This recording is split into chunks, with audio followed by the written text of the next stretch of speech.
It's difficult to tell how hard a Sudoku puzzle is going to be by glance alone. The tiny booklet had no organization regarding each one's ease. It doesn't help that he's not quite sure what he's looking for or how long he'll be here.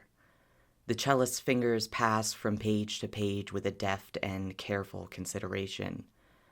The night is young. The AC of the car is just a little too cold, just enough Mondes shudders. Alador always liked things just cold enough to be uncomfortable. There's too much fire in that man, Dietes had often teased him, complaining about the thermostat. The palace isn't exactly poopa-proof, Feyre says, leaning over the rolled-down front window where the adults are talking. The words don't matter much to Mondes, who is preoccupied. He's 5 sweeps old, Alador retorts to the intoxicant. He's old enough to know how to mind his own business. Wildly unprofessional of you, she says. Ever hear of the poopa sitter? His cello tutor usually watches him, but he's got knee surgery. The taller olive blood sighs, tapping the wheel. Why not call the matchmaker to look after him?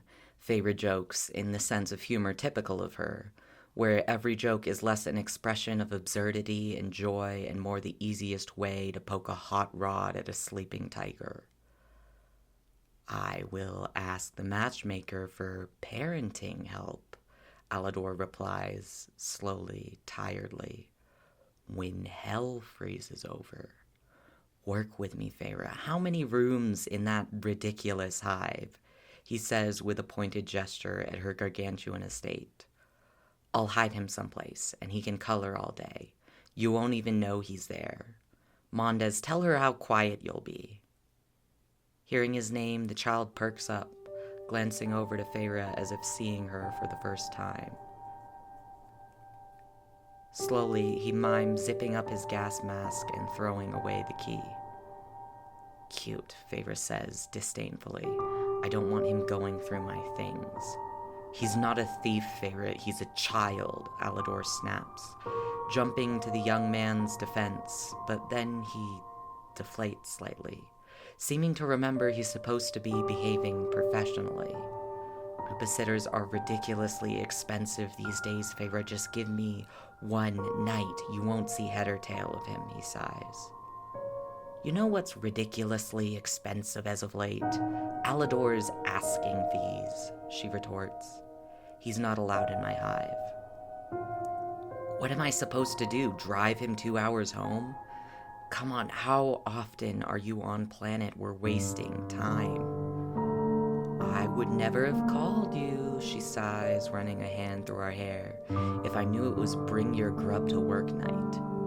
He can stay in the car, Alador says. Final offer, I'll crack a window. Deal, she says, her eyes glittering. Alador turns hopelessly back to his descendant. Is that okay with you? Can I have a water? Mondes asks, muffledly, not quite answering the question. I'll bring you one back out when I leave, his ancestor promises, cracking the windows, climbing out of the car to follow Feyre inside. The child watches them disappear into the palace's gates, waiting a prolonged moment before climbing into the front seat and turning down the AC. With a quiet sigh of relief, he finally lands on a Sudoku puzzle, chipping away for what feels like an age before becoming frustrated and giving up. He glances at the clock on the dash. Only 15 minutes have passed. He sighs and begins leafing through the book of Sudoku puzzles again. It only takes him an hour or so to really begin longing for the promised water, so much that he considers climbing out of the car and knocking on the palace doors to demand it. He sits up and stares at the gate every so often, daring himself to make this move, before looking back to the fleet logo, emblazoned on the palace's walls, and thinking better of it. It's too cramped in here to truly practice, and his cello is in the trunk. He taps out Nietni's waltz on the dash to count time, in measurements of the 7-minute song. He attempts and abandons the Sudoku as the moons crawl across the sky. About 7 hours into his stay in the car, the young Mondes slowly climbs into the back seat and lays down across it, closing his eyes, not out of a genuine want or need for rest, but of an all-consuming, soul-crushing boredom bearing down on him like a weight. Duke Leto Atreides would never leave Paul in a locked car for this long, the five-sweep-old thinks vengefully. Maybe that sea dweller just killed him, he thinks of Alador and Feyre. Equal amounts of guilt and pleasure overtaking his mind at the thought, before he remembers that if that was the case, he would likely be next. Somberly, he closes his eyes, so sick of sitting here making company of his own thoughts. Crack! The palace door slams open, and so do Mondez's eyes as he dives under the seat instinctively, covering his head. Alador is yelling something up at the palace, garbled and angry and strange. He only catches or understands the tail end of it.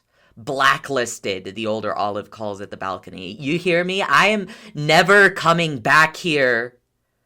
Feyre leans over the railing like a misplaced Juliet, her hair cascading down the side of her form as it shakes up and down with laughter. You know, every time you say that, Alador, I believe you a little less. She calls it as retreating back as he storms over to the vehicle. Alador slams into the car, muttering under his breath as he revs the engine. Mondez, put on your seatbelt, he snaps. The kid scrambles to do just that as his ancestor swerves violently out of the parking lot.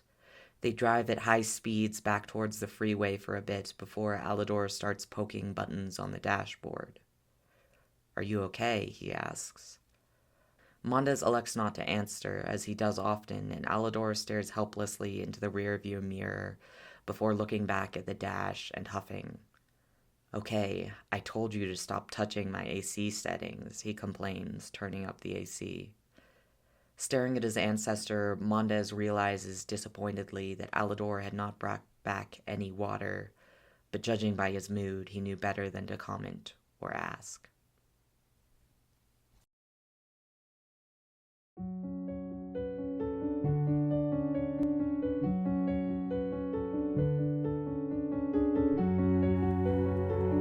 Rostov, says Dietes, his face at a slight off-tilt as he watches the kettle boil. No, Mondez replies.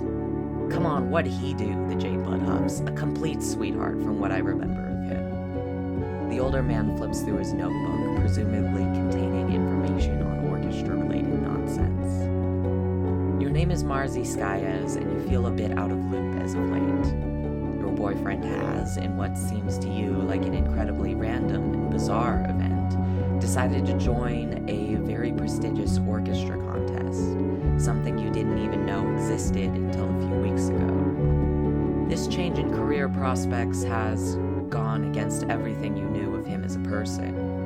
Mondez, for all you had seen of him through a suddenly busy and rigorous practice schedule, had approached the whole thing with the grim resignation of a troll filing his taxes. You had seen him in fits of passion, falling asleep in his studio with a master mix of a composition still playing faintly on his laptops. You knew these moments of inspiration well enough to know this is not one of them. When Mondez Rosado falls into an obsession with art, he does so as quietly and effortlessly as a drawer sliding into a cabinet. Right now, you are sitting on the floor of the Chong's living room with Ness, who is attempting to give you a tarot card reading that you are struggling to pay attention to, eavesdropping on your boyfriend and his teacher's argument. How about Kidney Idan? Excellent bassist, the man says, pausing on a page. No, Mondez says, pulling the kettle off the stove as it whistles. Shit, Mondez, the old man complains, walking over to the freezer. Were these kids kicking your ass every single time me and Alador left the room or something? You can't do this without kissing a little ass to the established orchestra scene. It's just not going to happen, he says, looking through the freezer. Where are your ice trays, the Jadeblood asks. The ice maker is in the door, Mondez says, pointing as he grabs some mugs, pouring them both tea. Right, your majesty, Dietes says, as if he considers an ice maker in a fridge a luxury item. He gets 2 ice cubes out of it, walking over and dropping one into his and Mondez's cup respectively. Putting a single ice cube in a cup of hot tea was just one of a million strange rituals Mondes had, like knocking on wood and not leaving flip-flops turned over, and always leaving a house through the same door he came in and not whistling in the dark. Stuff to keep away spirits and shade that Mondes claimed not to believe in, but still got mad if you interrupted or suggested he not follow these tenets. Quote-unquote folksy things that were maddeningly endearing to you. You had many times called him an old man in a young troll's body. When deities suddenly came back into his life, it was jarring and at the same time comforting to meet the old man from which he seemed to have borrowed a great majority of these mannerisms. They were similar in many ways you noticed but would not dare name. The time Mondes had spent with his ancestor and by association deities had always seemed a touchy subject. Hey Marzi, Neseo says. Alternia to Marzi, they say, snapping their fingers in front of your head, pointing at the first card in your spread they've just flipped over. The lovers, Ness says, dragging out the syllable in the affected way in which they often spoke. You find yourself drawing your eyes away from Mondes and deities in the kitchen to glance down at the tarot card, picturing two trolls who seem to have their breasts accentuated by a hot pink paint marker. Okay, you say, why did you draw boobs on them? You say, staring. You're supposed to really connect with your deck, Marzi. I drew boobs on all of them. They're all lesbians, but regardless, they say, flipping through the little reference book for the tarot deck. That's gotta have something to do with your quads, right? You're asking me? Aren't you the psychic? You reply, confused. Rostiev, Aideen, Dark, any of these would make an excellent duettist. Deities huffs, his attention still on his protege. Are you just not gonna play with anyone you knew when Alador was alive? That disqualifies half of the competitive orchestra world. This is the big leagues. Swallow your pride. You've shown me what, one land dweller, Mondes snaps back? It was hard enough to get you into this contest. Why won't you play with Dark? He's a land dweller. I don't like him, Mondes says, pressing his tea bag to the side of the cup with a spoon, dancing it in a perfect circle around the rim to get the juices out. Why are you staring at his hands? Mondes's hands are slender in a way that's not delicate, less like string and more like barbed wire, but in simple reserved motions like this one could almost be fooled they were porcelain. Too many things happening in this room. You know what? Neseo says, tracing your gaze. Yes, I am the psychic. I know everything. This is about you and marshmallows, they declare. What, you say, suddenly worried, looking back at the deck. Is it bad? No, that's the vibes. That's just the vibes, they repeat, flipping over the next card in the spread. The Six of Cups, they narrate. Is that one bad, you repeat? No, yes. Hold on a second, they say, leafing through the deck's instructional booklet. Across the room, Deities draws his cane close to his body. You're killing me, Rosado, he says, a turn of phrase that seems incredibly comfortable in his mouth. Mondes is not the first Rosado he's said it to. Mondes gives the tea one last long press to the side of the mug. I'll hold auditions, he says. You'll what? I'll hold auditions for a duettist. I'm a millionaire. Right, sorry, the old man says sarcastically. Those same 5 players I already listed will apply. To be my duettist? You're kidding. You're good press, Mondes. You were in all the news. High Blood's taking on charity cases makes them look good. Finally, you decide to interrupt. Why does he need a duettist, you ask? The second round of the competition is done in pairs, Mondes answers. But we have time. Let me hold auditions. I'll find a low blood. I feel more gray hair growing in as we speak, but sure, Deities says, tugging at the pages of his little notebook as he flips through it. Let's push our luck that far. Let's do this with 2 low bloods, the Jade says, standing up to pace. You want me to drop dead from stress? You hate your old man music teacher who was doing all of this for you from a flat and sunny side. You want to give him migraines. But it's okay, you're a millionaire, and we'll just hold auditions, he says, tossing his hand in the air. Laying on the guilt trip a little thick, aren't you? Your boyfriend replies. I'm just trying to be realistic with you, he sighs. I'm not willing to compromise on this, Mondes says, staring at his reflection in his mug. Okay, Deities caves. The Six of Cups, Neseo interrupts, reading aloud from the booklet, means childhood memories, innocence. That's gonna be relevant to you and Monda somehow. I'm sorry, Monda says, walking over to the two of you. What's gonna be relevant to me? Cups, you reply, pointing at the card. Innocence, you ponder, pushing up your glasses, glancing at Neseo helplessly. What is this, wizard's couple therapy? He asks, leaning his head on your shoulder. I'm a psychic, Mondes. I could never be a therapist. I love drama too much. But anyways, Neseo flips over the last card in the deck. 7 of Swords, you read out loud. 7 of Swords reversed, Neseo corrects. That means secrets, they say, staring at Mondes. You didn't even look that one up, your boyfriend replies. I just know, they say, staring at him, and Mondes glances at you and back at Ness. I was gonna tell him anyway, he says to Ness. You didn't have to prompt me, I was just looking for the right time. I didn't plan this, they reply, shuffled at random.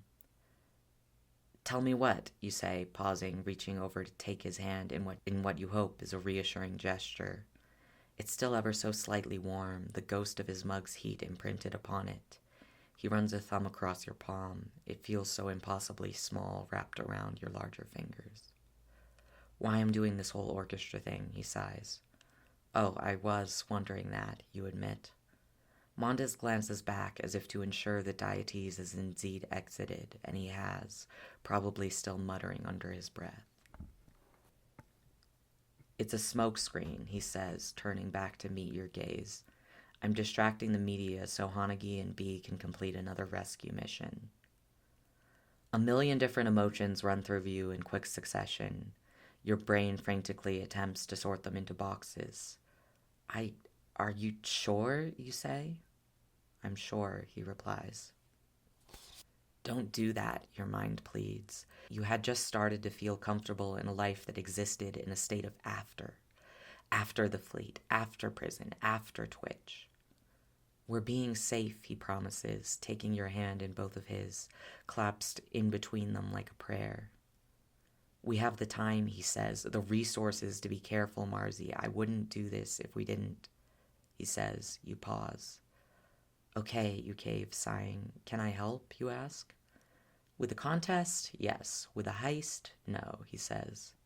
Why not, you ask? Marzi, Neseo says, B's pretty heavily involved in it.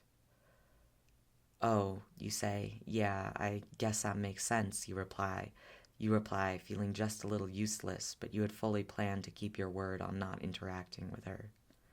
I guess just let me know if there's anything else I can do. I mean, anything, you say, reaching over with your spare hand and gently tucking a stray hair of Mondes's behind his mask. I will, he says, lifting your hand that was still clasped in his and bonking it gently with his mask. He turns back towards the wall. I promise. I should probably go find where that old man ran off to, he breathes. I love you, you say simply, always struggling with words in moments like these. I love you too, he says, letting your hand gently go. Mondes leaves. He's forgotten his half-full tea mug on the counter. I kind of hoped you'd talk him out of it, Neseo says, resigned and quietly frustrated as they gather up their vandalized tarot cards. Since when am I the guy, you say, watching a trace of steam disappear in the night air from the tea kettle? Who talks anyone out of anything, you say?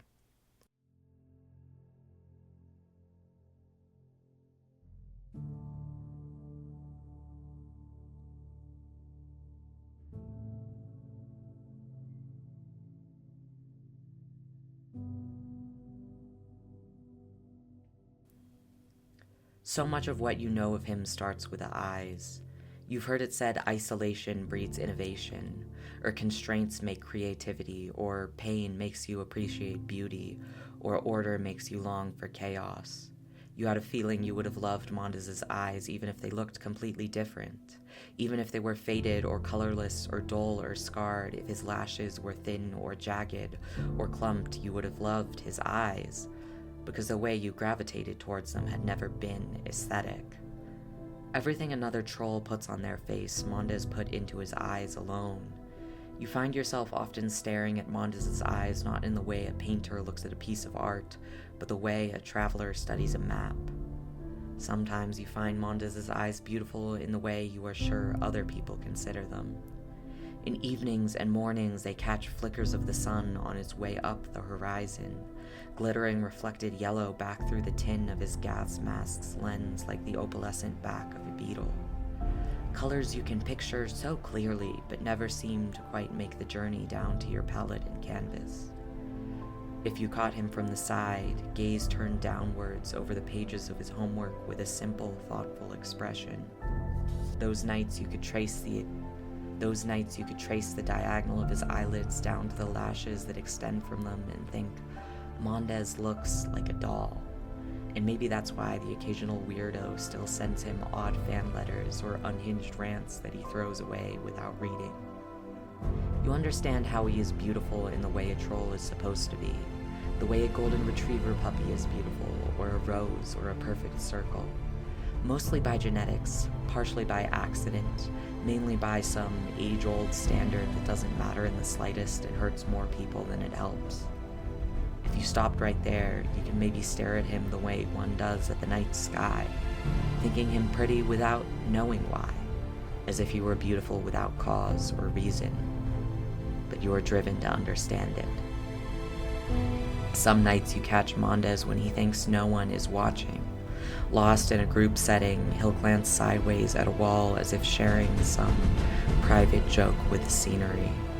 While the Chongs argue or joke, he'll sit there poised silently, as if he were a stranger at a table in a cafe watching a conversation happen on the street.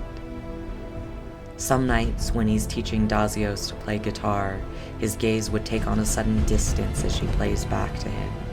You had never thought that distance could be loving until you had grown accustomed to his eyes, until you saw Mondes Rosado stare at a person, or listen to a sound, or taste a bite of food and watch his gaze turn distant, like a person stepping back to admire a view, like his love was at such a scale it could only be seen as a landscape. You remember feeling so safe the first time he stared that way at you. Maybe just to be contrarian, you find Mondes's eyes most beautiful when they don't reflect anything at all. In the gray haze of a raining evening, they don't shine like a puppy dog, but are as flat as still, deep water. Green so dark out of the light it looks almost black. The flatness takes the hardness from him. No longer the shining back of a beetle, they become the shadow of a cave or the deep of a well, and you can fall into them, and you can just keep falling. You could never put this in as many words. Sometimes you find yourself saying, Mondes has beautiful eyes. And people think you're shallow, because it's the first thing everyone notices about him, but they don't understand his face like you do. They don't get that you're not saying Mondes has beautiful eyes. You are saying Mondes has beautiful eyes, and they don't understand the difference. All of this is to say, you can read him well. You can read him better than anyone. The night of the first orchestra qualifier is long. There are a lot of people playing. You can't remember the last time you went to an event so fancy. You grow restless in your seat, reminded unavoidably of your days in the fleet by the formality. Later, he has to do interviews. The Chongs wanted to get ahead of the press circuit before it got ahead of them. Mondes had booked interviews that very night. You aren't allowed in the TV studio, but you wait outside despite being told over text it's late and you don't have to do that. Hanagi and Nesero are both waiting too, and you're not leaving before them. Eventually, your boyfriend exits the building and you lock eyes and you think in an immediate assessment, I have not seen him look this tired since before B died. And you hear Neseo's voice in your head saying, why didn't you talk him out of it? But you don't say that. You walk up and say, let me help you with your things. And he says the car's not far, but despite his verbal protest, lets you pry his heavy instrument from his back, a child's cello no longer. And Hanagi hands him the hot tea she's been holding, and he takes it gratefully in his hands. And Neseo's making jokes about the interview, asking when it airs, and he's giving bare minimum answers. He's leaning on your shoulder, wiping the steam of his tea that's fogged up his mask's lenses, and he says, I know you can help, he says. How? You perk up. Can I stay the day at your place?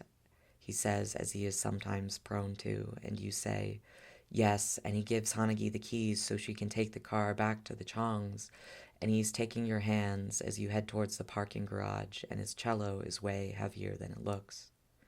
When the two of you get back to your place, he stumbles straight to the bathroom, and you've wandered over to your bed, picking at the million buckles and buttons associated with dressing up fancy. Mondes returns. His hair is free and cascading down his shoulders in adorable curls made from the constraints of his braid, and he's working leave-in conditioner through it with a comb. Eventually, he sets down his comb and leans his hand on the side of your wall, twisting to stretch his back. It was an exercise you had seen him do after playing the cello 100 times, but he stops midway suddenly and instead just lays down on the floor. You okay, you ask? Fucking cello spine, he mumbles into your floorboards.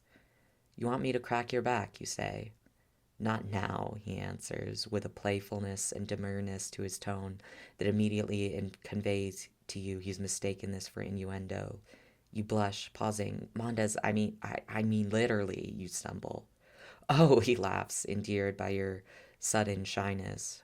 Okay, he sighs, sure. You sit down over where he's laying face down, placing one large hand firmly on his back and then cracking it to the best of your ability. There is a slight sound from his spine and then from Mondes, several parts plain in relief. He relaxes into your floor. Thanks, he says. He lays there still, so long you eventually offer, you want me to put you on the bed, you say? No, he says, pressing his hands to the floor and pushing himself up. He sits down on the bed next to you, fumbling with his buttons, hands probably tired from playing. And you reach over to help him, clumsily unbuttoning the cuffs of his suit jacket as he leans into you. I'm sorry, he says. What, you answer? It's so late, he says as you peel off his jacket. You didn't need to stay up and take me home. Least I could do, you say. I know, he says, but you didn't have to. You aren't sure what to say to that, continuing to help him out of his outfit. I don't mean to not sound thankful, he says. I just shouldn't need a boyfriend to unbutton my shirt. You're exhausted, you say. He slips out of his button-down, standing up to go through your drawer. Where's that shirt, he says, not answering you. What shirt? You know, the purple one I like. Mondes gestures tiredly. The old one, he says, referring to his favorite t-shirt of yours to steal, a raggedy old musical shirt you had had since junior high, which Mondes claimed was softer than the others. I think you already stole that one. It's probably back at the Chongs, you admit. Fuck, he says, disappointed. It's barely my shirt anymore, you joke. Whatever, he says, rummaging through your drawers. The laundry bin is clean, you offer. And he turns to the bin, reaching through the shirts and testing their various textures before pulling another silly novelty one on over his head. And you'll probably not see it again for some time, but you forgive him. You always forgive him, because if he sleeps in it now in the morning, it'll smell like pomegranates and honey. Mondes' leave-in conditioner that lingers on your pillowcases and t-shirts after he stays like a ghost. He slips a shirt on and walks back and collapses onto your bed. I should be better at this, he complains into your pillow. I did this when I was like 4. And you hated it, you say, laying down beside him, wrapping your arms around him, pulling your glasses off your face and setting them on the desk. It's okay to accept help about it, you say. Me, everybody, we're here for you, you attempt to reassure. I know it's fine, he says, to accept help. I'm here, aren't I? Back cracked, I know it's fine not doing it all on my own, he says, his voice retreating to the back of his throat. I know that. My think pan knows that. My therapist knows that. I'm allowed, he rambles.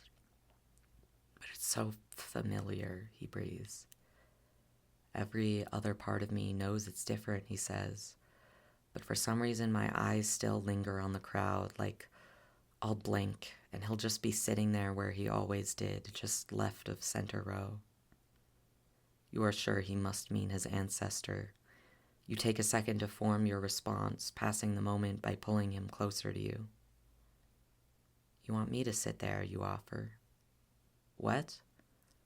Leftmost center row, you echo, so it's just me, you say, genuinely trying to be helpful. He shakes, and for a moment you worry he's crying until you realize he's laughing.